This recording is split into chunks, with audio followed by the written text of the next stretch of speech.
Top of the day, beautiful people. Happy Friday. It's Friday. It's Friday. It's Friday. It's Friday. Hold on. Let me pull this link just in case this thing start acting crazy. Hold on.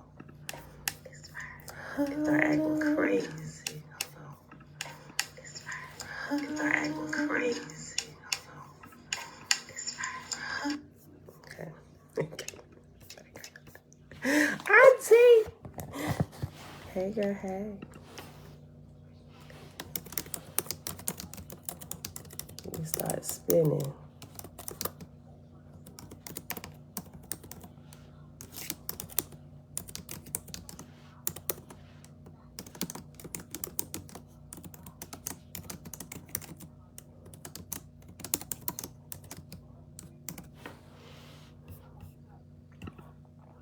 Okay, y'all, just in case we start spinning over here on YouTube, head on over to the Facebook Live link. All right, y'all. Happy Friday.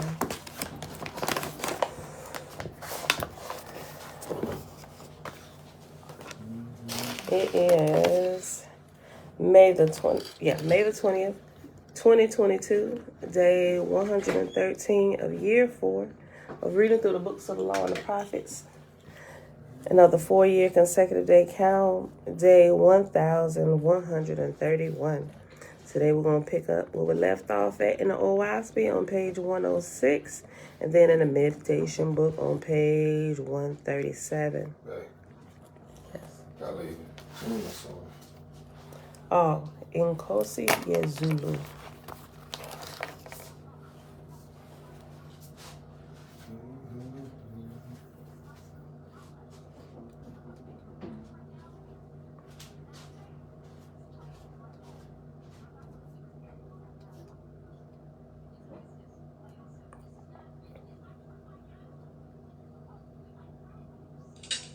Here you go. Huh? Download the whole album. The group is called We Will Worship, the whole album. Okay.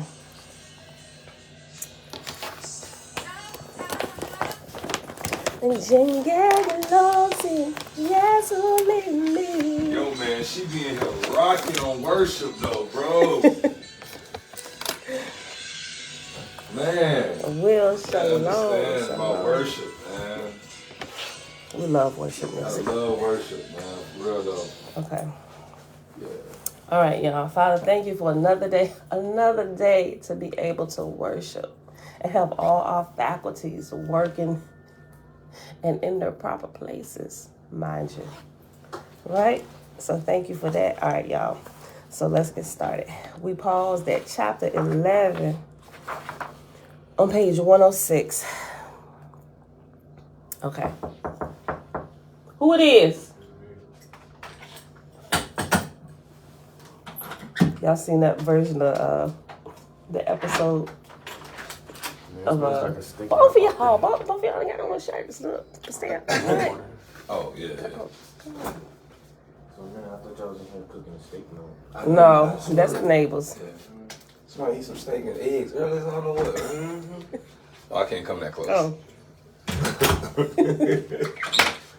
Lord have mercy. I'm doing better than him. Yes, don't you ever walk over here in the view of the camera. That's 43. All right, y'all. Chapter 11. Seventy marshalists for the host of Apollo with 10,000 marshals and 50,000 respondents of ceremonies made ready to receive the host of Atavasites, commanded by Semeiad, goddess of Juwegi, in Ethera, goddess of Node and Rock in Gia 38, well known to Apollo, and Fajah, god of Norse, long resident of in Ethera. Semeiad was a small woman, dark and of deep love, most jovial of goddesses, and had long looked forward with joy to her pleasure of bringing so large a ship to deliver 2,000 million of Jehovah's brides and bridegrooms into Ethereal worlds. And so, when the Adavasit was about to land in Gal, Simad, I think it's I'm just say Simad, Sim-Ead. Sim-Ead looked out from the clusters of central stars, the ornaments of the throne within the ship, to see the hosts who were assembled beneath, and joyously clapped her hands with delight, whereupon she was saluted by Apollo and Phasia, and by God and his lords. Presently, the mighty vessel landed and anchored fast, and the ship of Apollo was moved up aside and made fast to Adavasit.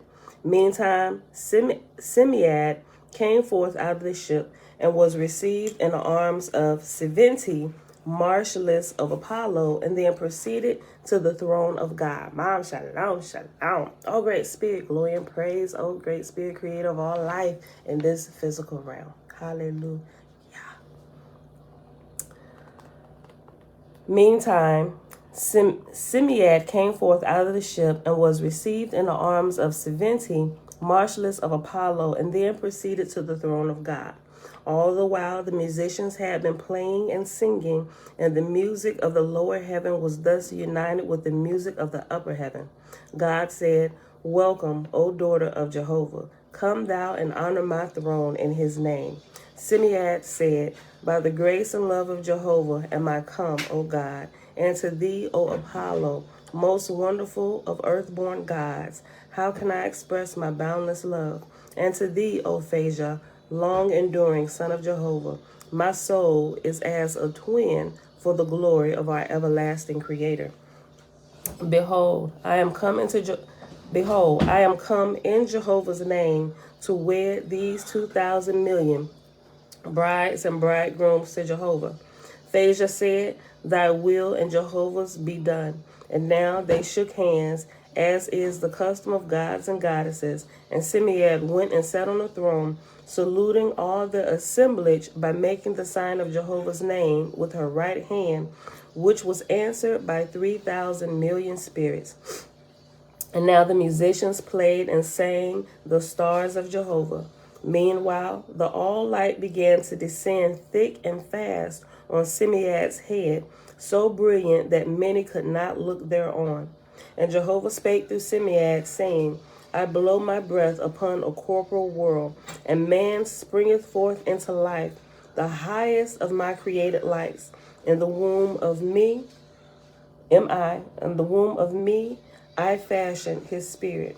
When he is shapely and white, I deliver him. I open the heaven of suns and warm his soul. Brighter than diamonds, he cometh forth. Male and female come they, as stars for my everlasting worlds. Dressed as brides and bridegrooms for my chambers of light and love. In my arms shall they be blessed forever, and my mansions rejoice forever."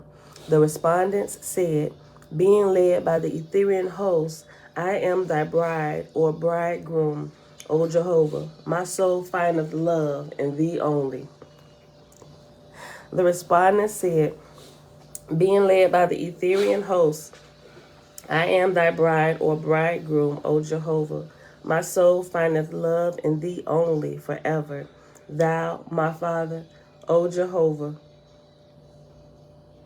Hold on. Oh, okay. My eyes just skipped the whole 2 verses. "Thou, O my Father, O Jehovah, I come to thee to abide forever. From me, my mother, the earth, who conceived me, I rise up and go forever. All praise to thee, O Jehovah, and to thee, O God of earth and heaven, and to ye, O lords of the earth, praise forever. Thy lords, O Jehovah, raise me up. How can I render them joy for my stubbornness of heart, and thy God for my second resurrection? Hast thou made us brothers and sisters, O Jehovah, and given me a higher world to abide in forever?" Trina, hey girl, hey Jen, I see you made it to Texas. Girl, I hope you have fun. Grand rising. "O joy of my soul, to thee I am beholden, O Father, everlasting Creator. Jehovah said, Behold me, O brides and bridegrooms. I am the all light that is within all and over all. Members of my body are all things under the sun, seen and unseen, boundless forever. I give them to you for your inheritance forever. Shayla, hey girl, hey. Response. Who can give like unto thee, O Jehovah? Not only gavest thou myself, but sent thy gods and lords to teach me how to live, to enjoy thy fullness forever. I will rise to thy immortal kingdoms and learn the mysteries of thy glory and wisdom, O Jehovah. And when I am strong, I will go forth to them who are beneath me and raise them up to rejoice forever. Jehovah said, Laborers with me, helpmates and companions forever. With ye I wed from everlasting to everlasting. Response. With thee we wed, helpmates forever. In the glory of thy word, in the glory of thy worlds without end. Jehovah said, Mine are all harmony, all symmetry, all love, and will endure forever. Response. When I was in darkness, I fed on hate and anger and war and lust, but thou hast taught me harmony and symmetry and love, and I shall indulge in them forever. Jehovah said, Receive ye my mantles and my crowns, O my beloved. The darkness is come and gone, the rain is dried up, and my flowers are blooming for you, my beloved. This is beautiful. So this is another graduation where there is another ascension of bride and bridegrooms, those spirits who were made ready here on the earth. And let's just say they've lifted their frequency to the next level to where they can go to the next level, right? Okay, so it's graduation time. This is beautiful. Every time a different class graduates, let's just say the commencement speech by Jehovah or Yah is different, and it pertains to all of them, but I like at the beginning of each graduation how he comes and he kind of like speaks to the class of brides and bridegrooms, and then they go back and forth in discourse as one, the class as one, right? That's good. I'm gonna read their response again. When I was in darkness, I fed on hate and anger and war and lust, but thou hast taught me harmony and symmetry and love, and I shall indulge in them forever. Jehovah said, Receive ye my mantles and my crowns, O my beloved. The darkness is come and gone, the rain is dried up, and my flowers are blooming for you, my beloved. Response. Glory be to thee, my creator and preserver. All hail to thy wondrous works, O Jehovah. In all my giving I cannot attain to thee forever. Thy crown shall shine in my behavior, world without end. Amen, amen, amen. Jehovah, thou art mine forever. Amen. I am thine, O Jehovah, forever. Amen, amen. Chapter 12. The rites of the resurrection were completed, the whole of which would make a book were the words written down. And as for the music, for which there were 500,000 singers and players, scarce a conception of it can be given to mortals. And when the light of the throne of God broke away a little, God announced 6 hours recreation, whereupon all the angels of Gal and of the Etherian heavens mingled together joyfully. And after this, for behold, the end of the dawn of Dan had come. Apollo, mightiest of all, rose up and waved his hand in the sign. And waved his hand in the sign in Jehovah's name, and stood aside from the throne of God. After Apollo, Simead rose up and gave the same sign, followed by Phasia. And when these three stood aside, high raised on the floor of the throne, so that all the assembled millions could see them, so hushed were all things, like as if time had come to an end. Then filed in front the 10,000 lords and lordesses, they who had once been false gods and false lords, and of the ancient times, arrayed in such gorgeous attire, now robed in plain white and without ornaments. The marshals opened the arches of the Atavasic but yet not a soul moved from his or her place. Then great Apollo and Simiad and Phasia came down and sat at the foot of the throne, more loved than all the gods who had as yet visited the earth and her heavens. Uncle Nathaniel, shalom. God came down from the throne and took Apollo's hand, saying, Arise, O son of Jehovah, and go thy way. Apollo rose up, himself in tears, and stood aside. When God now took the hand of Simiad, saying, Arise, O daughter of Jehovah, and go thy way. Next, he raised up the long-tried Phasia, who, lo, both he and God burst into tears and fell into each other's arms. Phasia, of a few words at most, was last to slack the fond embrace.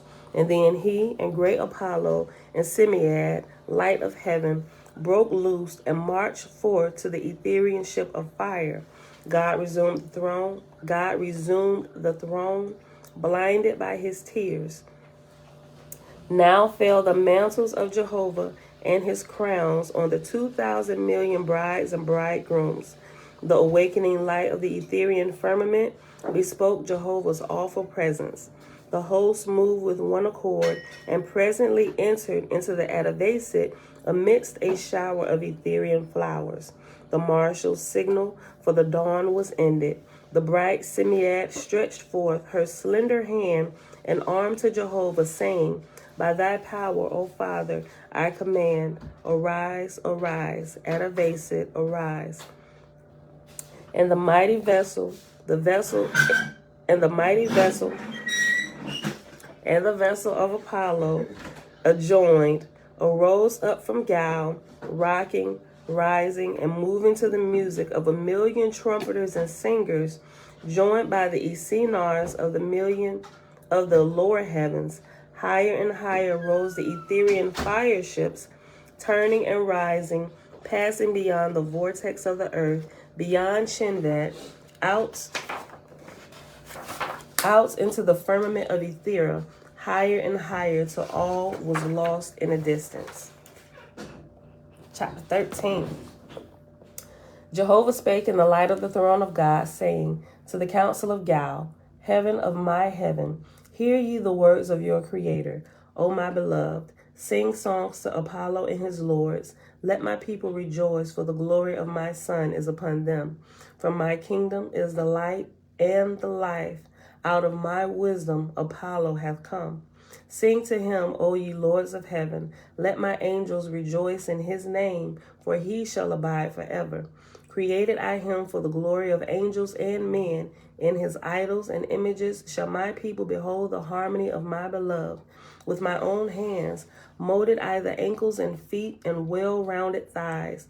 Behold the arms of my Son, no longer than to the thighs, and with dimples and small wrists.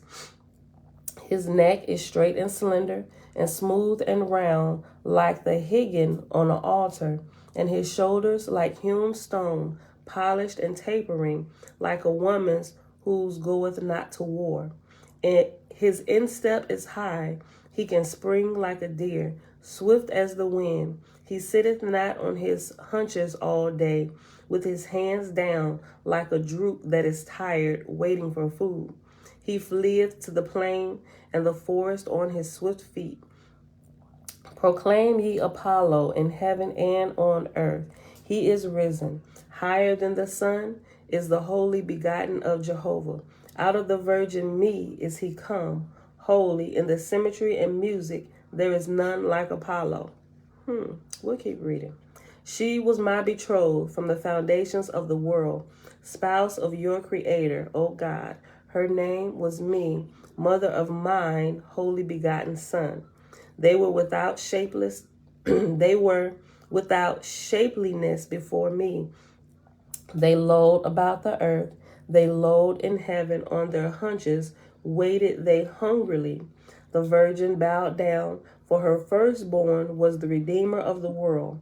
In stone and in wood and in copper and gold and silver is he stronger than 10 cities and wiser than 10,000 men.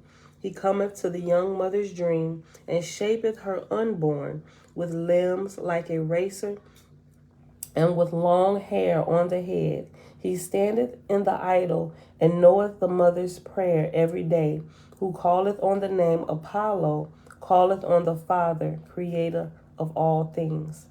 Blessed are the lords of Apollo, blessed are the sons and daughters of Apollo, blessed are they that bring forth shapeliness like my son Apollo.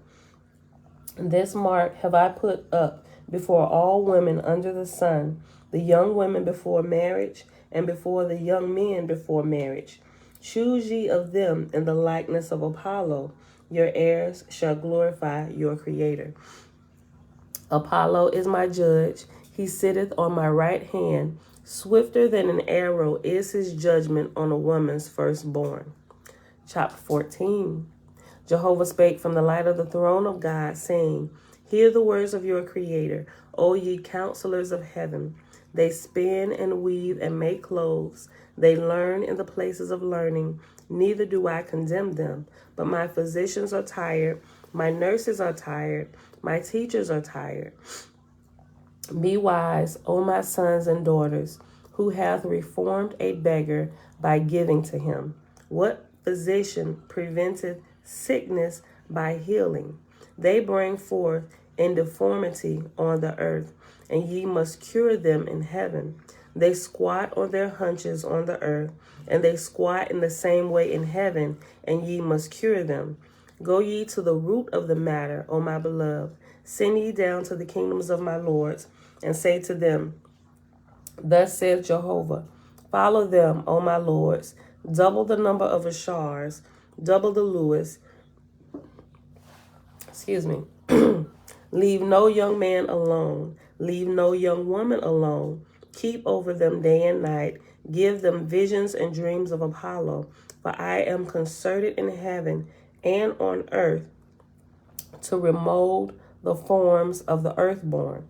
Jehovah said, Hear your Creator, O Gal. Make 7 more plateaus for the second resurrection. Out of the idolatry of my son Apollo will I beautify the inhabitants of the earth.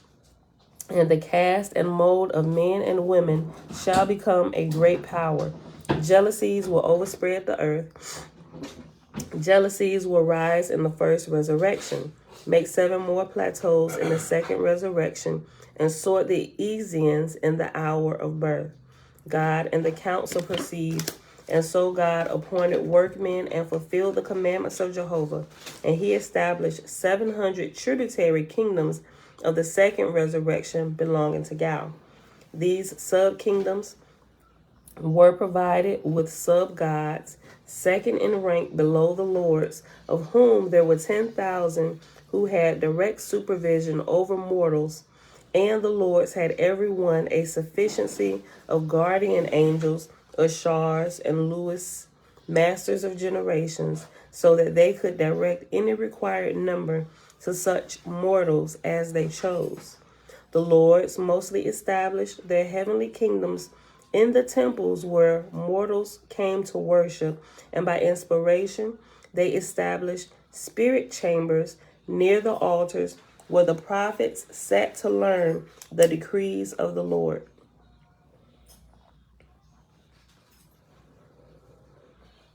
Hither the Lewis came to receive their appointments over mortals for the purpose of bringing about marriages acceptable before Jehovah. The affairs of sub-gods were, however, holy with matters in heaven, save when commanded by the lords for special work. And it came to pass that mortals and the affairs of mortals were directed and governed by the decree of the lower heavens, and these again by the Etherian heavens, which were of Jehovah direct.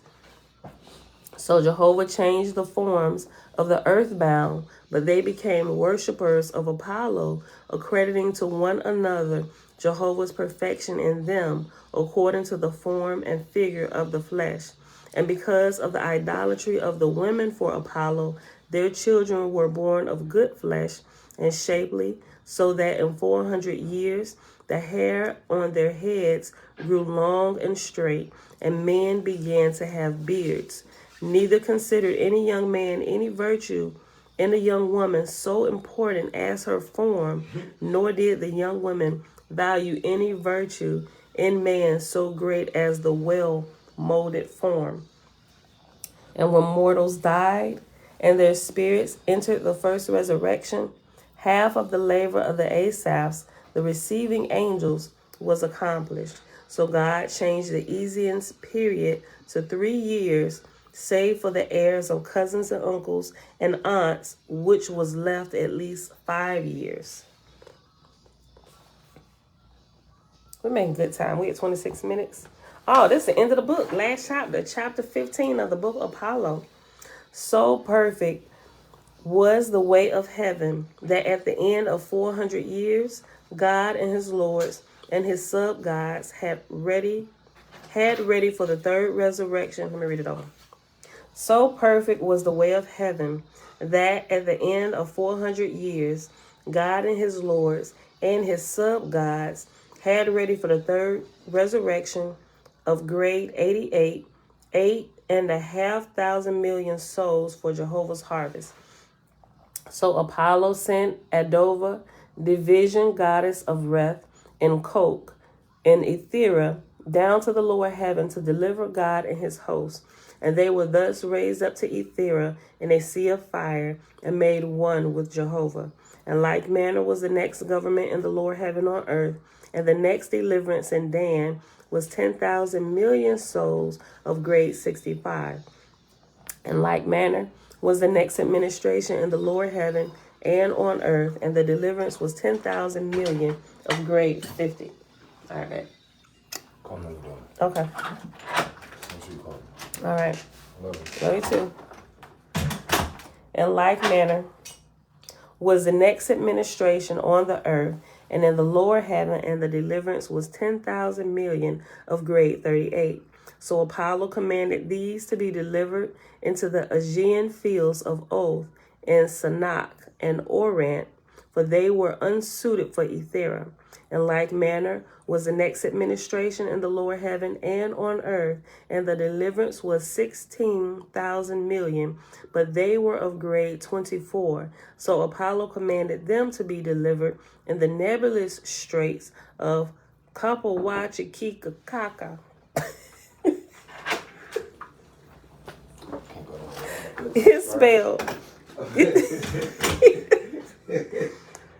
Listen, I'm going to spell this for y'all. Oh, the music stopped, huh? Nah, I felt my head. What's wrong? Oh, no. I thought you came back because the music stopped and you realized you left your phone. Nah, just make sure you call me, baby. Okay, I am. All right, sure. You better get something to eat?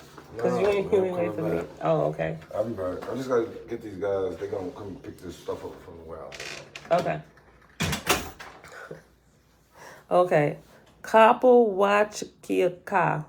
Koppawotchiakka. I wasn't playing. Uncle JB, Grand Rising. Listen. In like manner was the administration in the lower heaven and on the lower earth, and the deliverance was 16,000 million, but they were of the grade 24. So Apollo commanded them to be delivered in the Nebulous Straits of Koppawotchiakka for further development. That's going to be on our title today. In like manner was the administration in the lower heaven, but not so on the earth. For the kings and queens carried the idolatry too far, and mortals took to destroying ill-formed children and cripples, thus casting the ills of mortality into heaven. So there was no deliverance for the last Dan of Apollo's cycle, and Jehovah received no harvest. Thus ended the cycle of Apollo, being 2,800 years. What a bad way to go out, man. You right next to Sue, and you end with no harvest at the end because they started acting a fool down here and y'all couldn't get control of them. Okay, so after the book of Apollo, that was the top book. So when we come back tomorrow, we're going to jump back to page 95. And we're going to read the earthly account, which is the Lord's third book, which we're going to finish reading all of that tomorrow because that's only 3 chapters as well. And it's really short. We might even be done before the 30-minute mark tomorrow. Ooh, what is that? We'll get to it tomorrow. Ooh, y'all gonna like this.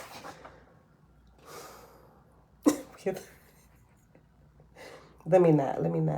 King of Vea, Ehu and Monarch and Good Protector A. Okay.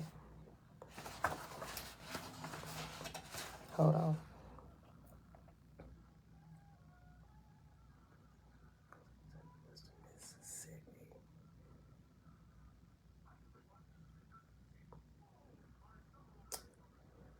Ooh, this caught my eye. Something I was studying. Between the different land divisions of the Americas and Africa and trying to figure something out. Okay, we'll get to it tomorrow. I'm gonna come back to this. I'm gonna read through this today. Okay. It's talking about South America, Central and South America, Mexico, Texas, Western Mississippi. Okay. Hold on. Yeah, I'm gonna read this right when we done today. Hold on. All right, y'all. Ooh, the book of Thor. Being the records of Thor, Apollo's successor on earth and in her heavens, from the ark of Mos to the ark of Day in the Etherian heavens, and of 3,200 years. That's what we're going to read Saturday. Monday. Sunday we won't be here, so we'll start in the book of Thor on Monday. That's interesting.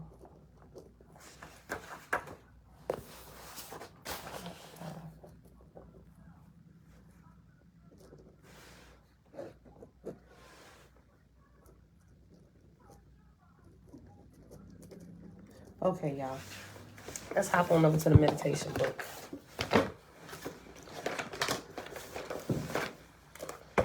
On page 137. Okay, so we have this diagram that we paused with yesterday. We read through it. I'm gonna take a picture of it and I'm gonna post it in the community section. I'm gonna post it on Facebook as well. Make a separate post. The Paut Neter, right? It's the company of gods and goddesses. Okay, so you can see it's a full page over here on YouTube. Okay, so it names all of them and shows you the order through the diagram. Okay, but I'm not going to read the names again because we did it before. The diagram above provides insight into the divine images and also the relationship between the varied divinities. For more, see the book of Shatu Neter by Mawata Ashby. In the meditation system enjoined in the ancient Egyptian story of Hatheru and Jehudi, the divine forms of the goddess Hatheru and the god Jehudi are to be adored. Okay, so the forms of Hatheru, the goddess of passion, love, and life in ancient Egyptian mythology. So here are her forms. Right here at the top, this first section, when you see her, you will see her in one of those few forms. All right, I'm showing this to Facebook, so hold on, YouTube. Got that? Okay. And I'll take a picture of this too. Hatheru. I'll take a picture of this and post it as well in the community section and on the post on Facebook. Above, I'm going to the middle section. Above left, Hatheru as the cow-headed goddess of creation, and at the right, the goddess form of ancient Egypt as the lioness, exemplifying the power of nature. Right here in the middle.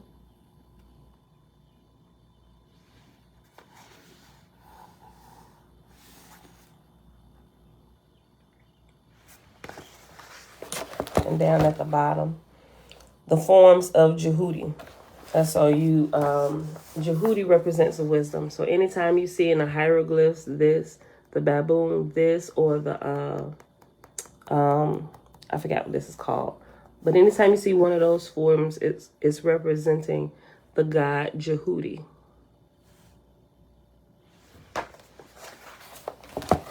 Okay.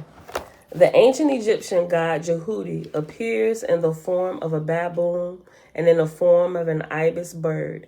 He is the transmitter of divine wisdom. He is known as the mind of God. And in parentheses, it has Ra.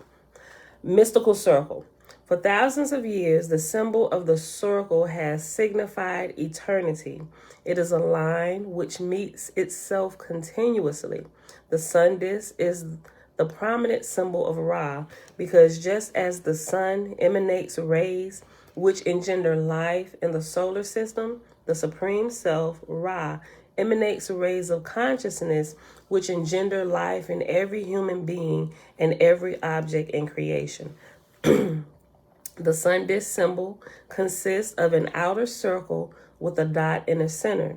The dot represents the self, and the outer circle represents creation, which has emanated from the source. In Indian mythology, it is called the Bindu, right? You see the woman with the look like the dot on her forehead, the Bindu. The same ancient Egyptian symbol may be seen in the yantras, mystical symbols of Indian yoga. Thus, the ancient Egyptian text, Destruction of Humankind, is instructing the practitioner of meditation to sit within this circle, i.e., to be established in the eternal self. And here is the... I'm sure everybody was able to picture that. Okay? So now you know when you see the Indian women with the Bindu, what it represents, right? We are really searching out for the same thing. We just talk about it a little bit different, depending on the culture where we come from. Matter of fact, let me read that again. The mystical circle. That might be a part of our title today. The Koppawotchiakka, whatever that long word was that I read. Oh, it's in here. That's going to be a part of the title. And the mystical circle. I know I completely screwed that word up. For thousands of years, the symbol of the circle has signified eternity. It is a line which meets itself continuously. The sun disk is the prominent symbol of Ra, because just as the sun emanates rays which engender life in the solar system, the Supreme Self, Ra, emanates rays of consciousness which engender life in every human being and every object in creation. The sun disk consists of an outer circle with a dot in the center. The dot represents the self, and the outer circle represents creation, which has emanated from the source. In Indian mythology, it is called the Bindu. The same ancient Egyptian symbol may be seen in the yantras or mystical symbols of Indian yoga.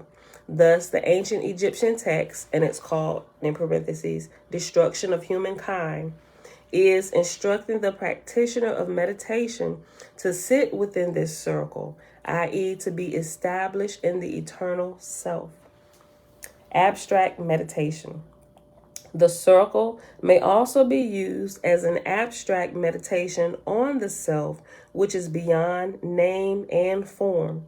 As you concentrate on the circle, focus on its all-encompassing eternal nature instead of associating it with a deity form. This is abstract meditation.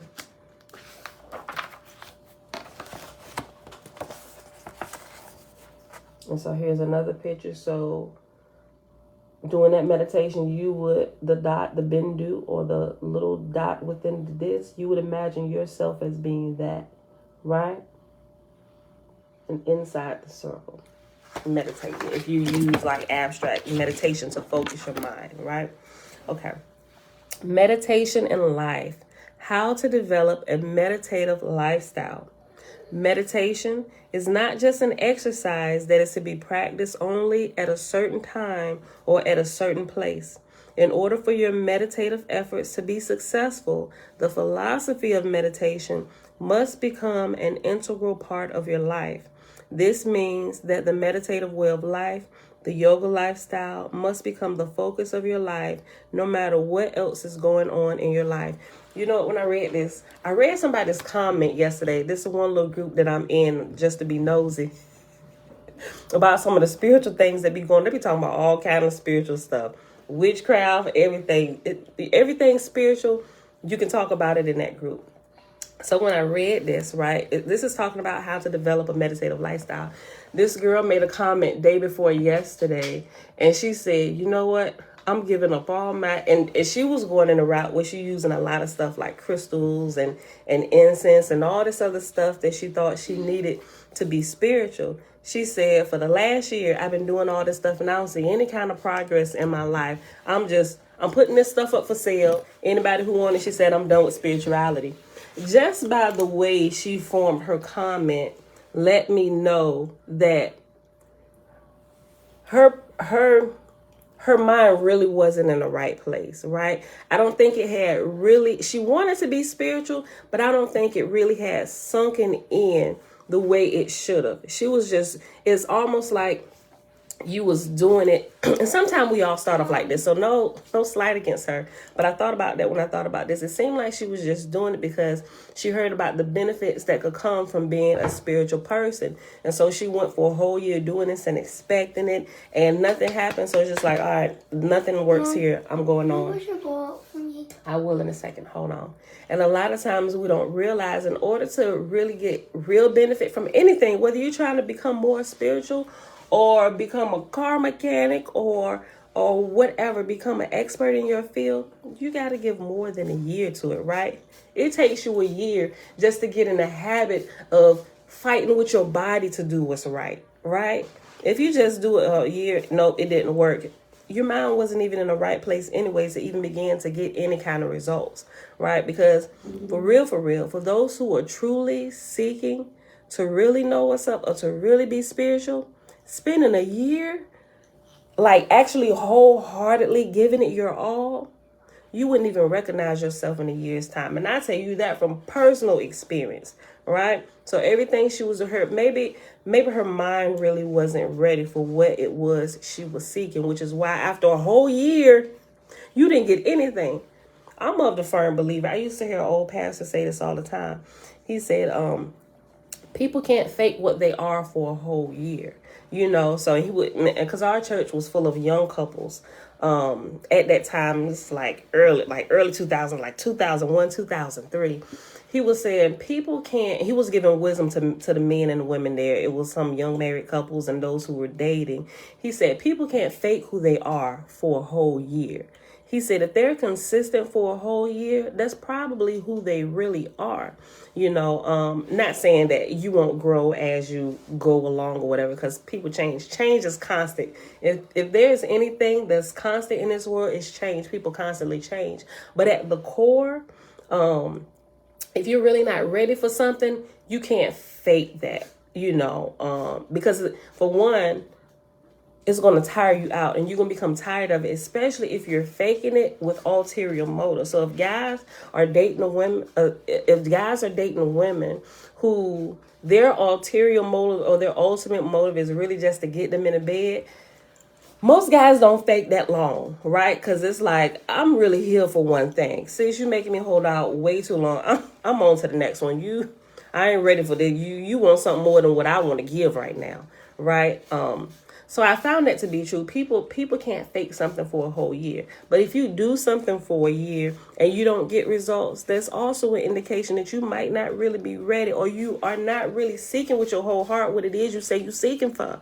And that when I read her comment and she was so serious about it, I was like, that just blew my mind, because I'm like, and me and my sister together, I'm like, based on our experience, like when we woke up, it was like in weeks we were seeing change and, you know, running into our biases that we had built up on the inside of us from being indoctrinated from the church. I'm like, there's no way you will still be the same in a year's time if you're like truly searching. But, you know, That was a little rabbit trail, but I thought about her comment. People was just kind of going in. Somebody told us, said, sis, put all your stuff in the closet. You'll revisit this in a little while. She said, what you've learned over this last year, it just takes some time for it to sink in. She said, but you'll be back. Nobody ever gives up on spirituality. Right? Okay. She said, especially if you've done the whole year. So I'm thinking just some things just hadn't really set in with her. She wasn't ready for it yet. So, yeah. I'll start over because we was only at the third sentence. Meditation is not just an exercise that is to be practiced only at a certain time or at a certain place. In order for your meditative efforts to be successful, the philosophy of meditation must become an integral part of your life. This means that the meditative way of life, the yoga lifestyle, must become the focus of your life no matter what else is going on in your life. Most people who do not practice yoga cannot control the clamoring thoughts of the mind, and because of this, do not experience inner peace or clarity of purpose in life. Others, beset by intensely negative thoughts, succumb to these and commit acts against their conscience and suffer the consequences of a self-defeating way of life, wherein painful situations and disappointments in life are increased, while happiness and contentment are decreased. The mind is weakened due to the mental energy being wasted in useless endeavors which only serve to further entangle one in complex relationships and commitments. Another source of weakening one's will to act correctly to promote situations of advancement and happiness is caused by the susceptibility to negative emotions. Negative emotions such as anger, hatred, greed, gloom, sorrow, and depression, as well as excessive positive emotions such as elation, serve to create mental agitation and desire, which in turn cloud the intellectual capacity to make correct decisions in life. When life seems unbearable due to the intensification of negative emotions and the obscuring of one's intellectual capacity, some people commit suicide in an attempt to escape or in the painful onslaught of uncontrollable thoughts. Still, others prefer to ignore the messages from the deeper self, which are beckoning them to move toward introspection. Situations of stress in life are motivators whose purpose is to turn you away from the outer world because you have lost your balance. Let me read that again. Still, others prefer to ignore the messages from the deeper self, which are beckoning them to move towards introspection, meaning pause, red flag, the engine light is coming on. You need to check this out. Pump your brakes, pull within for a little bit, see what's going on within you, right? Still, others prefer to ignore the messages from the deeper self, which are beckoning them to move towards introspection. Situations of stress in life are motivators whose purpose is to turn you away from the outer world because you have lost your balance. There's a place for material wealth and sensual experience, outer experiences of the senses. However, when the inner reality is ignored, or when inner needs and inner development is impaired due to excess concentration on worldly goals and desires, then experiences of frustration and disappointment occur. If these situations are understood as messages from nature to pull back and find inner balance, then personality integration and harmony can be discovered. However, if these times are faced with lack of inner strength, then they lead to suffering.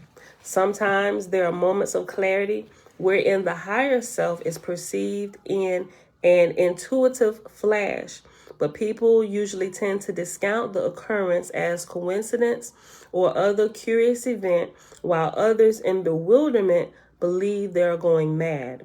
Others prefer to ignore the issue of spirituality altogether and simply shun any thoughts about death or the afterlife. Remember, if the connection is getting shaky, y'all, just click on the link that I posted up above and just hop over to the Facebook link. I just saw the thing flash and it said connection is unstable. But we're about done. We got 10 minutes left. Okay. Sometimes there are moments of clarity wherein the higher self is perceived in an intuitive flash, but people usually tend to discount the occurrence as a coincidence or other curious event, while others in bewilderment believe they are going mad. Others prefer to ignore the issue of spirituality altogether and simply shun any thoughts about death or the afterlife. This is a reverse yogic movement that stunts spiritual evolution. Its root cause is fear. Fear of the unknown and fear of letting go. We talked about that a lot yesterday.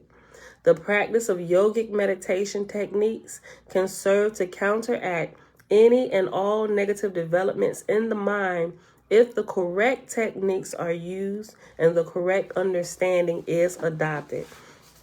There are 4 main components of meditation.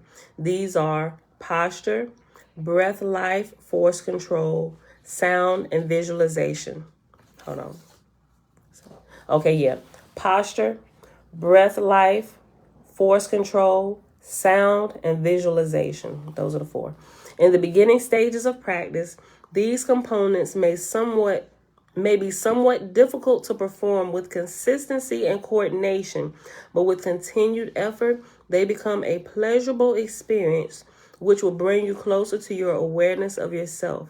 It is difficult to control the mind in the beginning. Many aspirants lose heart because they have not obtained the results they anticipated. Just like the girl I just told you about. She said, I'm done with spirituality. I'm selling all my stuff. Many aspirants lose heart because they have not obtained the results they had anticipated. They either quit prematurely or jump to different techniques without giving sufficient time for the exercises to work. They do not understand that although on occasion profound changes will occur in a short time, for the most part, it's a gradual process. A meditative lifestyle, and you can see I jumped ahead in this while I was learning about meditation. I already got certain places marked up with my orange highlighter. A meditative lifestyle should be developed along with one's formal meditation practices. This means acting in such a way that there is greater and greater detachment from objects and situations and greater independence and peace within. This can only occur when there is a keen understanding of one's deeper self and the nature of the world of human experience, along with formal meditation practices and other activities which promote physical health. And in parentheses, it has diet and exercise. Ordinarily, people do things in order to gain some objective or to derive some pleasure or reward. From the yogic or Buddhist perspective, they are doers of action. They act out of the unconsciousness and subconscious desires arising in the mind at any given time and are thus beset with a perpetual state of unrest and agitation.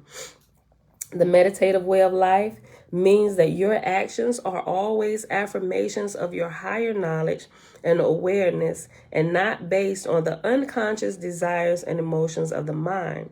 The perfection in this discipline only comes with practice. The perfection in this discipline only comes with practice. I remember when I had first joined the military, I was fresh out of boot camp. I joined from Illinois, right? And so after boot camp, after graduation and everything, they were sending me to my first duty station. And by this time, me and James had already had our first child, Elijah, but we weren't married yet. So on the flight, sending me back home, right, back to VA, They stationed me in Naval Station Norfolk, because you get like 3 choices of the 3 places you could go. And I'm just like, oh, I get a chance to go back home, get me out of Coldtail, Illinois, send me back to VA where the beaches are abundant, right? I was like, my first choice is Virginia. My second choice is Virginia. My third choice is Virginia. No, they wouldn't let me do all 3 for Virginia. They said you got to pick 3 different places. I said, what places can I go that are closest to Virginia? So I put Virginia and the 2 closest to Virginia, right? So, but anyway, they said, you got your top pick. You going back to Virginia. I said, yes. But anyway, that's neither here nor there. But on the flight, when it said this right here, the perfection in this discipline only comes with practice, right? The perfection in this discipline only comes with practice. I'm reminded of this older gentleman that actually sat beside me and Elijah while we were taking a flight back here, right? Right after A school, I'm flying back, me and Elijah. And they paid for Elijah to fly to Virginia with me, right? Or fly here. It was an older black gentleman. He had glasses, and it was like a three seat row. I put Elijah by the window. I sat right here in the middle because I didn't know if dude was a perv or what. You know, I didn't want my child sitting that close. But anyway, I sat beside him just in case I need to do some elbows or something. But anyway, he's a pretty nice gentleman, very respectful. But towards the middle of the flight, he began just to make little small talk. I'm like, okay, you know.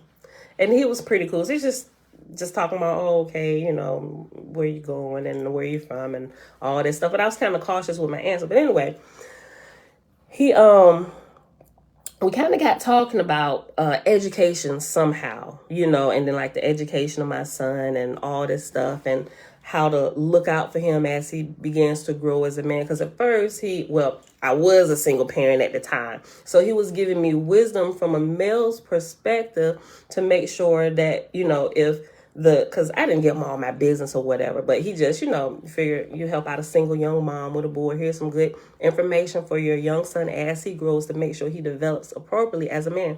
I really appreciated that, you know. But he said something to me. He said, there are 3 books. He said, I'm going to write down 3 books. And believe it or not, y'all, that was 2001. It is 2022. This little piece of paper, this man ripped off from the back of his book, because he was reading a book. One of the pages in the back of his book, he ripped off. You know how you got blank pages for notes or whatever? He ripped one of those pages off. And he said, here are 3 books. Three books that I want you to get. No. It was 2 books, and he wrote a little saying. Would you believe? I still have that same slip of paper. I keep it in my safe. And every so often when I go to my safe, I'm reminded of it and I look at it. The first book, he told me, he said, the first book you should get and ingest and make it a part of your life. He said, it's called Think and Grow Rich. He said there are 2 different versions of Think and Grow Rich. He said it's the original version, Think and Grow Rich. And he said there's another one that was written by Dennis Kimbrough entitled Think and Grow Rich, A Black Choice. He said, get that one.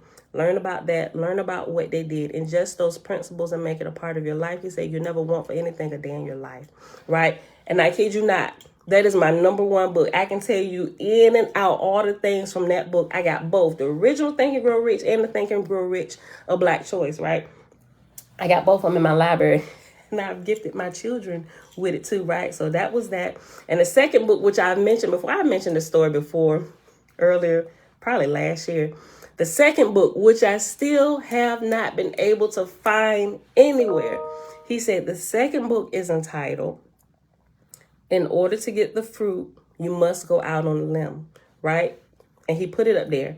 And I've been looking every so often. I'll think about it and I'll go searching for the book again. Maybe somebody put it on a thrift bookstore or something in Amazon, but I can never find it. He said, these 2 books, take them, make them part of your life. He said, you'll never want for anything. And he said, your life it'll just increase, not only in value, but also in wisdom as you grow. And he said, pass those principles along to your son. And he said the same thing if you have more children as you grow older. I said, thank you for that. And the last thing he said, and he wrote on the back of it, he said, practice plus repetition equals perfection. He said, if you remember this, He said, there'll be nothing you won't be able to do in this world. Whatever you're learning to do, practice it over and over and over again until you perfect your craft, right? I remember that man to the day when I take my life, when my flesh go to the grave, but I always remember this older gentleman. I really appreciate him because I took all that advice he gave to me when I was 19 years old, flying back here, young girl, young single mother with a baby in tow, right? I've kept all that information that he's given me, and I can remember literally word for word what he said. I can remember the guy's face and everything. I just don't remember his name, right? But this whole little sentence right here, the perfection in this discipline only comes with practice. It reminded me of that because it's almost word for word what he says, what he said to me when I was 19, practice. And he wrote it out, practice plus the plus sign, practice plus repetition equals perfection. Right? And so at that time, I was scored. I said, thank you. But I really took to heart what he said because the way he explained it, he really explained it to me. He took his time and he was gentle like a father would be to his daughter. And I was really appreciative to that, appreciative for that. If I could see that gentleman, I don't even know if he's still alive. Maybe he is. He wasn't that much older than me. Maybe he was like in his 50s or something. But you know how people get older, but they look distinguished. He looked distinguished, and he was he didn't look old, but you could tell he was older, wise. But he was probably 50, but he looked like he was like late 30s, right? But anyway, okay. The perfection in this discipline only comes with practice. When this art is perfected, the practitioner is referred to as a non-doer. This is because even though they may be doing many things in their life, in reality, they have discovered that the true rewards of life do not depend on the outcome of an activity, its fruit or reward. Let me read this last paragraph with this and then we'll pause. The main difference between a doer and a non-doer is that the doer is driven by desires, while the non-doer is indifferent to the desires of the mind and the fruits of the action they are performing. The non-doer acts out of wakefulness, while the doer acts out of a desire-filled mind. Thus, the non-doer can never be disappointed or made unhappy because of a situation in life, while the doer is always engaged in a roller coaster ride of elation or depression, happiness or sorrow, pain or pleasure, etc., never finding an abiding peace. Let me go back and start it all over. The main difference between a doer and a non-doer is that the doer is driven by desires, while the non-doer is indifferent to the desires of the mind and the fruits of the action they are performing. The non-doer, okay, so I get it. Okay, so the non-doer actually removes themselves from like the outcome of it. So it's like, I'm just doing this to get that. But the non-doer is doing it, and if it comes, it comes. But I've detached myself from okay, I get it. Okay. The main difference between a doer and a non-doer is that the doer is driven by desires, while the non-doer is indifferent to the desires of the mind and the fruits of the action they are performing. The non-doer acts out of wakefulness, while the doer acts out of a desire-fulfilled mind. Thus, the non-doer can never be disappointed or made unhappy because of a situation in life, while the doer is always engaged in a roller coaster ride of elation or depression, happiness or sorrow, pain or pleasure, etc., never finding an abiding peace. The non-doer acts out of necessity and is primarily concerned with experiencing the moment fully while carrying out the present task to perfection, not worrying about the rewards for the task. Thus, it may be said that for the non-doer, there is an immediate reward of peace and joy, whereas the doer is always looking to. Thus, it may be said that for the non-doer, there is an immediate reward of peace and joy, whereas the doer is always looking to the future or the past. Their non-doers' peace and happiness do not come from expectations of the future, nor do they experience sorrow due to some negative situation which occurred in the past. They have discovered a deep experience in the present which transcends both past and future. Yes, babe. You got a new Apple case? Yes, I do. And why you got that for? Because y'all broke my other one. Thus, they experience... No, I didn't hide it. They have discovered a deep experience in the present which transcends both past and future. Thus, they experience a unique form of peace and happiness in an eternal present which is not affected by the various ups and downs of life. And that's something I had to practice it a lot. But a lot of time I think I'm really even keeled to where even if things is, oh my gosh, I ain't really flipping out, right? I've learned how to maintain my peace within. Some things will get me going a little bit, but I've learned how to balance myself out real quick. Because if I allow myself to be thrown around with different things that's happening or not happening in my time, I'd be a friggin' nutcase. I know what that feels like. I'm just like, you know what? It'll happen when it happens. I ain't worried about it. I'm going to keep on moving. It's going to happen when it happens. Or if it don't happen, I mean, if something don't happen and I didn't do something to directly cause it not to happen, but if things are out of my control, that's a better way to say it. If things happen or don't happen which are out of my immediate control and my prayers seem not to move them, I don't worry about it. What for? I can't change it. It's going to happen when it happens, or if it's not going to happen, it's not going to happen. And that's the way it's meant to be for this period of time, right? And that's just how I move. But I had to practice that. Okay, but it makes my life a lot better, and I'm at peace a lot more than what most people are, at least what I observe around me, right? I'm able to just shut things out and just ignore things, so to speak, Oh, okay. But thank you for that. Okay.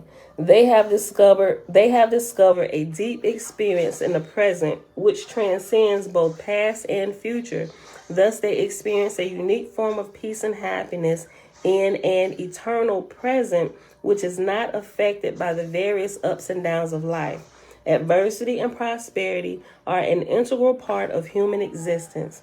The belief that life can or should only be composed of happy or positive situations is a factor of philosophical ignorance and a lack of reflection on history. We're almost done, y'all. A wise person realizes that life is full of adverse as well as prosperous situations. While trying to promote the prosperous situations, there must be the expectation of adversity as well. This wisdom leads to the understanding that the world and worldly situations cannot be relied upon as a source of happiness.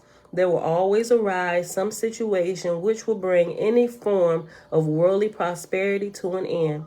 Therefore, a wise person does not become attached to worldly objects, people, or situations, even while being involved with them during the normal course of a lifetime.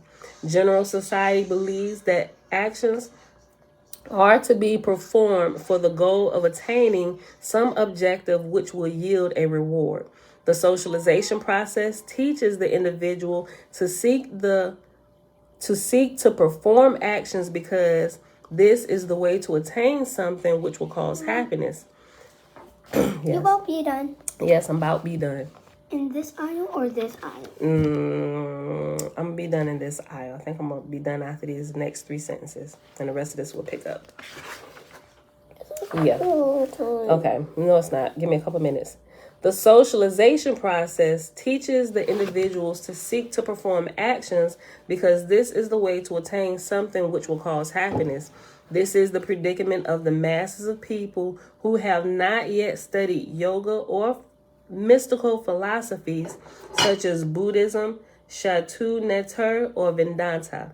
The following line from the Declaration of Independence illustrates this point succinctly. Quote, "We hold these truths to be self-evident, that all men are created equal, that they are endowed by their Creator with certain unalienable rights, that among these are life, liberty, and the pursuit of happiness." Yoga philosophy, end quote. Yoga philosophy is not against the pursuit of happiness in the world of time and space. However, it does teach that the pursuit of happiness with a sense of attachment and dependence on objects and situations in the world of human experience will not fulfill the deeper need of the soul. If at all, they should be pursued with an attitude of detachment and dispassion. In reality, happiness does not and cannot come from objects that can be acquired or from activities that are performed. It can only come from within. Even actions that seem to be pleasurable in life cannot be considered as sources of happiness from a philosophical point of view because all activities are relative. This means that while one activity is pleasurable for one person, it is painful for another.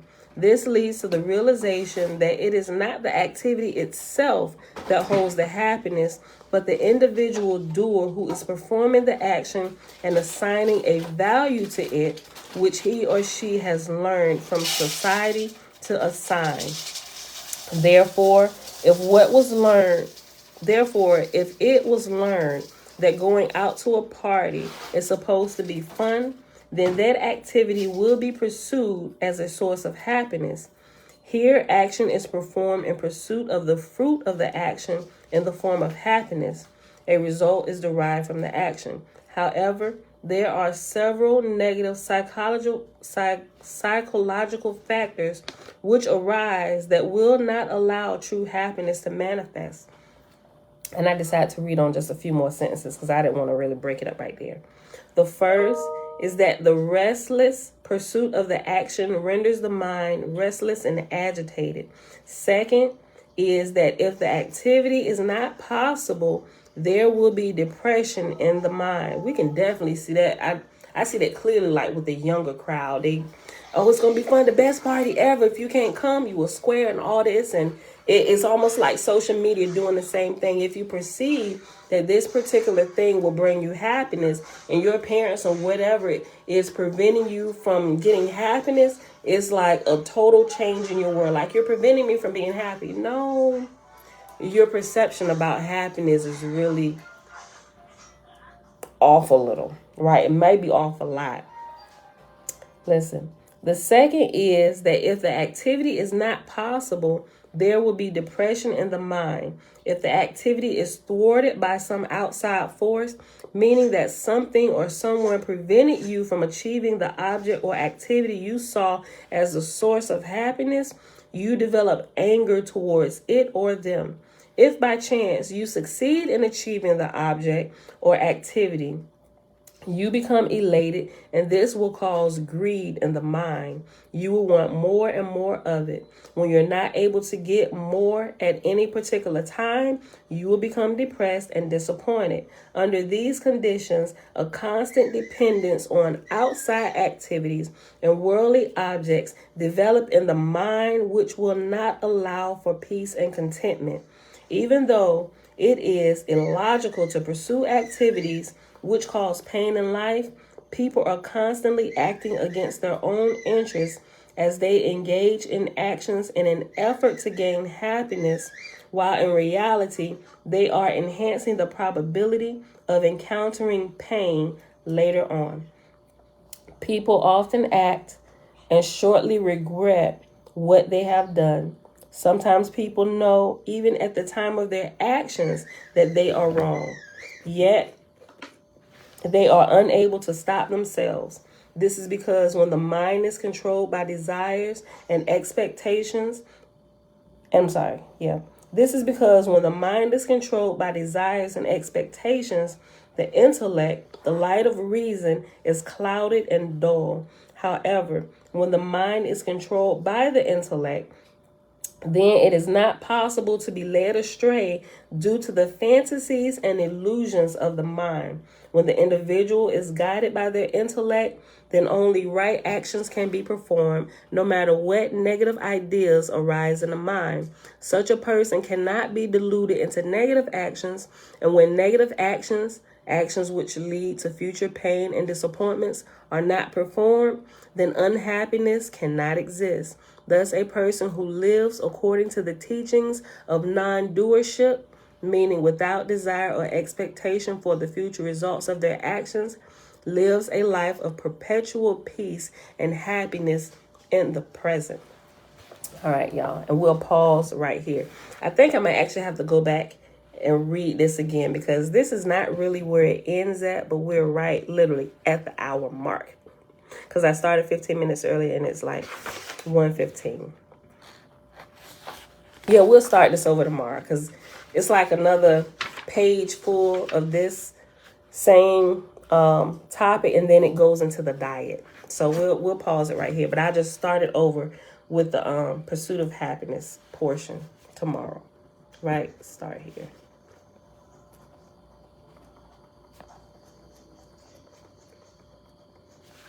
It depends. Well, yeah, because we're gonna get time to read it, because the book of the third book of the First Lords is really short. Yeah, okay, so we'll have time to read this and then get into the stuff about the diet. Okay, all right, y'all. So with that being said, thank y'all for hanging out today.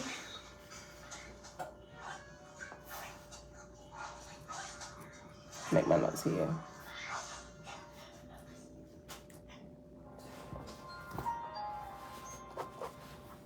Mom, you just end it.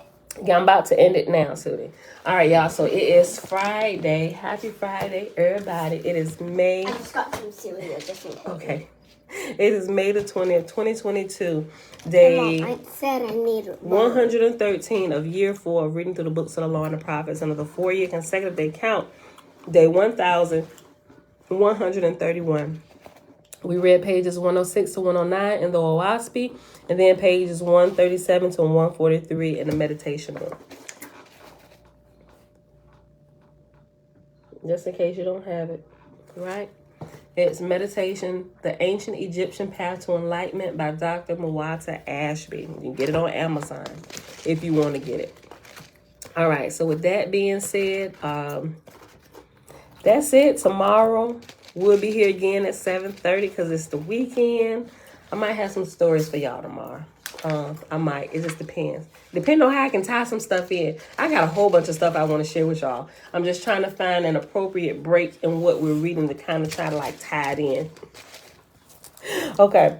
All right, y'all. So with that being said, we can go ahead and get out of here. Tootie Baby cut me off in the video yesterday. I said I found out some more stuff about like we call it sex magic, or it's really the sexual energies and how you're to use them. Okay, so if you're reading through or listening to the raw contact, as you get towards like the okay, because it's sporadic, you will start reading about it. I think in like session, don't quote me. It's a section where they mention it in like the sessions in the 20s, and then because I'm all the way in the 50s sessions, right? So I'm like session 50. I'm in like session 54. But a couple of them, I want to say it was like, don't quote me. I'm gonna have to go back and pull it out to actually get it. But they explain. Wait a minute, too. Don't do that. They explain about the sexual energy and what is actually happening, right? And a really good thing. So they asked a question in regards to the sexual energy that you have, or that you pass back and forth when you're in a mated relationship. Okay, so sex and all the things that I've learned about like sex magic or whatever, people who aren't, which in the raw contact, they call them mated couples, or we would call them married couples, right? Or committed relationships. They get something different with their sexual intimacy, meaning they can rise to higher levels spiritually. If they're using that energy together, they can rise higher, all the way up to the crown chakra with the energy, how it enlightens it. But if you are not a mated couple and you just have like casual sex with multiple partners, they said that the energy and the benefits that you get from, not saying that y'all should go do this, right? The benefits are not the same, and you only stop, like you can't even get to the heart chakra while using the sexual energy, because for couples who are having casual sex, the heart is not even involved. So that can't even be developed within them to help make them better. So it's just casual sex. The only thing, and it's not even a long lasting effect either, like it is with mated couples or married couples. Because the benefits that you get, they said it was like, it's short lived. Probably don't have to stop that. It's short lived, and then they said it like, they didn't use the word disintegrate, but it just evaporates, where there's like no long lasting effects of that encounter.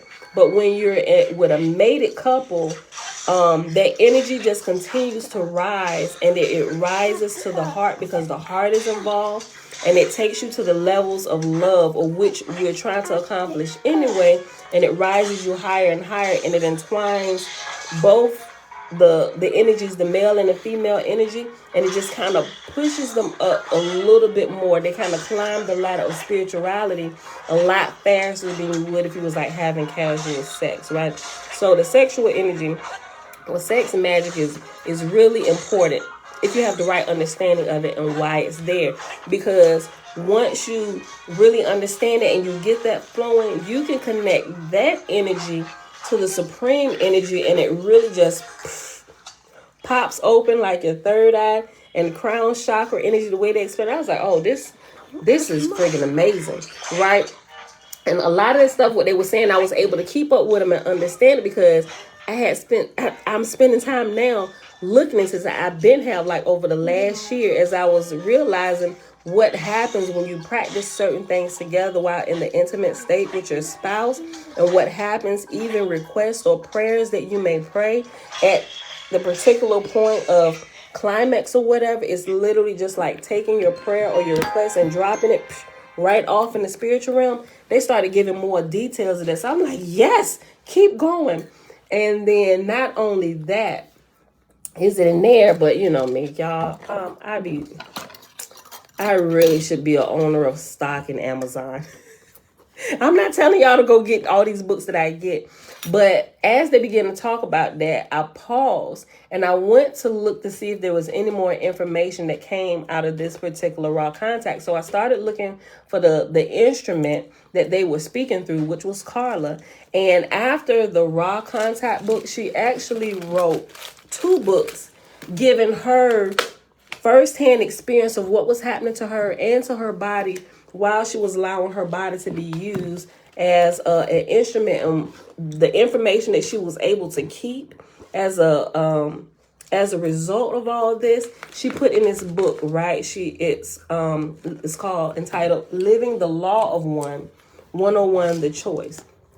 But I was kind of skip reading through this looking for something, but it wasn't that one that I found it in. It was actually this one, A Wanderer's Handbook, right? Which is, they actually talk about wanderers in the law of one, or the raw contact, which they also label JC in the category of a wanderer, right? And not a wanderer like, oh my gosh, you have like no aim in life. Mom, you want to end the video? Yeah, I'm about to end the video. But in this, I ain't even going to get into that. But anyway, they'll give you good detail of what a wanderer is and how they start off in life and why they choose to come back to help those of us who are waking up, kind of lead us along the way, right? But anyway, in this book right here, the whole point of saying all that was that in this book, there is a whole chapter dedicated, and it's entitled Sexual Energy Transfers. And it's within chapter 5, right? Chapter 5 is entitled Our Energetic Selves and How We Evolve. And that is in that particular section of chapter 5, along with the energy systems of the body, sexual. Okay, these are the subsections within chapter 5.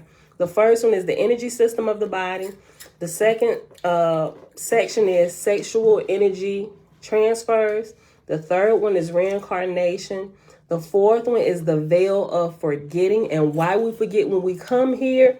Then you have 5, karma, and then 6, catalyst and experience. So chapter 5 is chock full of information that I have been studying over the last year or so, and it helps bring some light to a few things that I had questions on, had already kind of been fusing together. I was like, okay, so I'm on the right track. Like, I had never met this woman. I didn't even know these books existed till like a week or two, maybe like a week ago, right? Probably about 2 weeks now. But all this stuff on my own personal research and experience, me and my husband, right? It's just some things like we figured out, and it seems to happen like this every single time, or doesn't happen if you do this. What affects that? Like, we're really like, when I say the earth is really a lab, we take it as such. The earth is a lab. We're like scientists. We got to figure this stuff out. We're trying to like really get we're trying to learn the most out of out of all of these lessons we're presented with, right? So I thought that was really good. So if you are looking into that, and I know a few of you are, you might be, this one right here might be of interest to you. A Wanderer's Handbook, right? I'll put the link for this one and that one just in case you want to get it. We're not going to read it out loud, but I'm just saying there's some really good information in those that helps, if you're researching and stuff. So I'll share it just in case you want to get it. I'm not telling you to get it. I'm not telling you to break your bank buying all these books. That's just me. I'm a living, walking library, right? Let's end the video. All right. Let's end the video. All right, y'all. I'll see y'all tomorrow, bright and early, 7:30 a.m. Eastern Standard Time. May Yah continue to bless you in all that you do. May all the wisdom that you learn and gather, you are able to apply it in your life at the right time and in the right situation. Mom. All right. You can do the blessing first. That kind of like was the blessing, but you want to do like the original blessing that we were doing? Mm-hmm. I gotta find it. Hold on. Not find. I know exactly what it is. Hold on. All right. So we'll do the blessing, which is found in Numbers chapter 6, verses 22 through 27. I gotta type it in.